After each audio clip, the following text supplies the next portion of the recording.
All rise for the ranking member. All rise for the ranking member from Texas.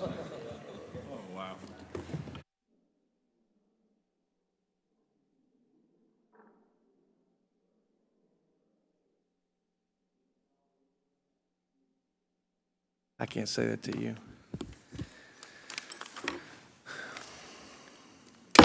Good afternoon, everyone. Today should be a pretty quick markup as we are marking up bills, 5 of which I will be asking unanimous consent that we consider en bloc, and all of which were discussed at the subcommittee's legislative hearing on October 11, 2017. I will be supporting each of these bills. Before we begin, I want to ask unanimous consent that we remove the draft bill entitled to amend Title 38 United States Code to eliminate the applicability of certain provisions of the Administrative Procedures Act to housing and business loan programs of the Department of Veterans Affairs from today's markup agenda. That's a mouthful.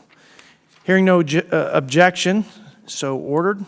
The bills that we are marking up today would make improvements to the Transition Assistance Program, to approval of apprenticeship and pre-apprenticeship programs for GI Bill funding, to VA's home loan program so that veterans and their families can afford to buy their own home in high-cost areas, and improve veterans' ability to rent a home while they are attending school on the GI Bill. There's also a draft bill on the agenda, which was discussed at the legislative hearing a couple weeks ago. The draft would protect the GI Bill by placing reasonable caps on tuition and fees paid for by flight training, through the GI Bill, which, as discussed by some veterans groups at the hearing, could hurt the sustainability and integrity of the purpose of the GI Bill unless this loophole is closed. I think all the bills on today's agenda are common sense measures, once again, that should garner bipartisan support, and we should forward them favorably to the full committee. In accordance with the committee rules, the subcommittee has reached out to the Congressional Budget Office seeking informal preliminary cost estimates for each of the bills being considered this afternoon. Many of these preliminary scores are only a range of potential costs because the subcommittee has still not received official cost estimates on all of the bills from VA nor from CBO. As is our normal practice, we will need to get official scores and identify necessary offsets before any of these bills go to the floor. And I look forward to working with the ranking member and other members of the subcommittee to find any necessary offsets that have the least impact on our veterans. I want to also note that there are still multiple opportunities to improve and make necessary changes to any of these bills, and the ranking member and I will continue to work with our colleagues on the committee and any stakeholders that have feedback on these bills as we continue to work through the legislative process. As I mentioned previously, since time is of the essence, I will be asking unanimous consent that after we mark up H.R. 3949, that we then consider H.R.s 815, 3018, 3634, 3635, and our one draft bill en bloc. Before the en bloc vote, I will recognize any member who wishes to speak on any of the remaining 5 bills being considered. Now recognize the distinguished ranking member for any opening remarks he has. Mr. O'Rourke.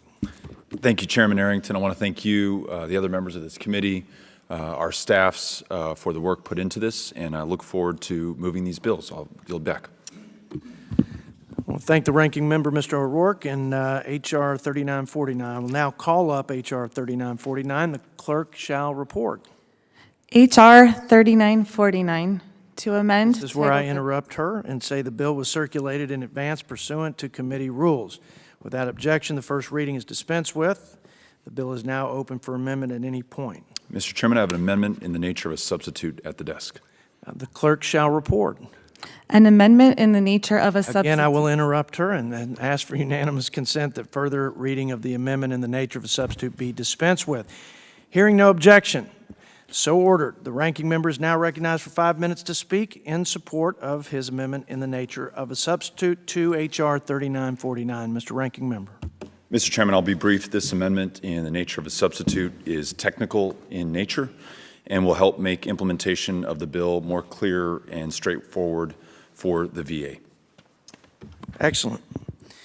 I thank the gentleman for his amendment in the nature of a substitute, and it has my full support.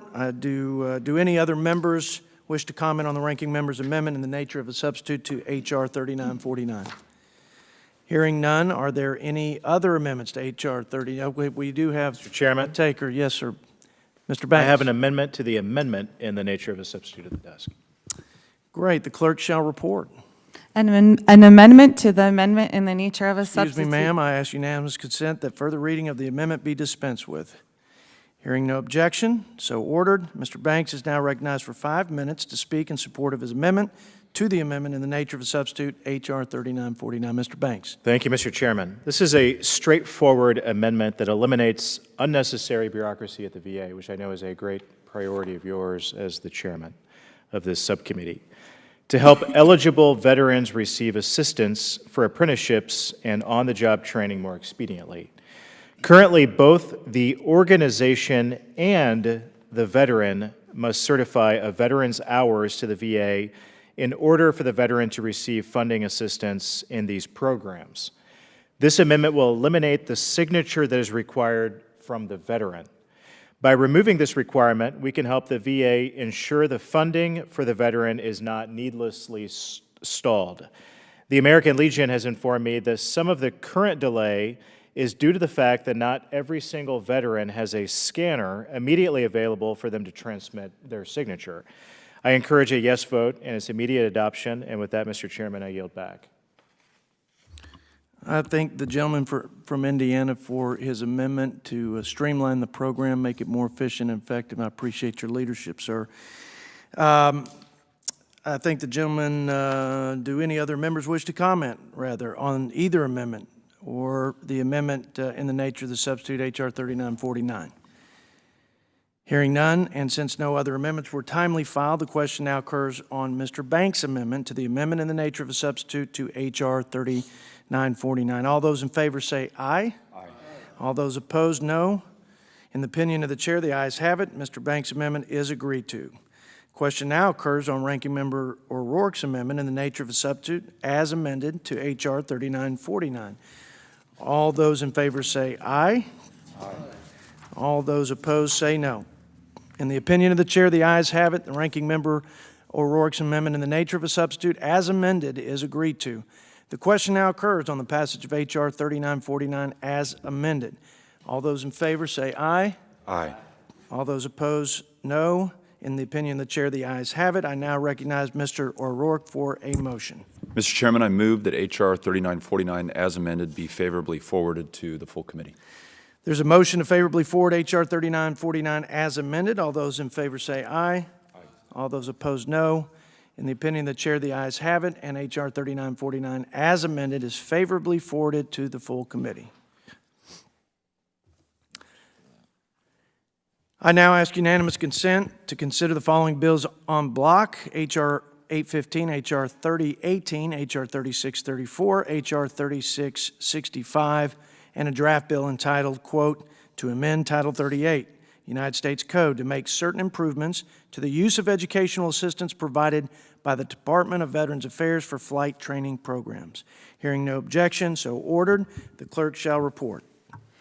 H.R. 815. I'll once again interrupt the clerk. The bills were circulated in advance pursuant to committee rules. I ask that the reading of the bills be dispensed with. Hearing no objection, so ordered. Does any member wish to speak on any of the remaining bills on the agenda? Hearing none, and since no amendments were timely filed, the question now occurs on the remaining agenda items. All those in favor say aye. Aye. All those opposed, no. In the opinion of the chair, the ayes have it. I now recognize Mr. O'Rourke for a motion. Mr. Chairman, I move that H.R. 815, H.R. 3018, H.R. 3634, H.R. 3965, and the draft bill, quote, to amend Title 38 United States Code to make certain improvements to the use of educational assistance provided by the Department of Veterans Affairs for flight training programs, quote, be favorably forwarded to the full committee. There's a motion to favorably forward the remaining agenda items. All those in favor say aye. Aye. All those opposed, no. In the opinion of the chair, the ayes have it, and the remaining agenda items are favorably forwarded to the full committee. Summarizing today's votes, the subcommittee has voted to favorably forward H.R. 3949 as amended, H.R. 815, H.R. 3018, H.R. 3634, H.R. 3965, and one draft bill to the full committee.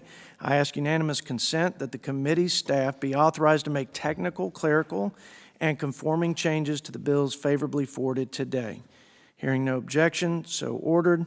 I thank the members for their attendance today, and the subcommittee is adjourned.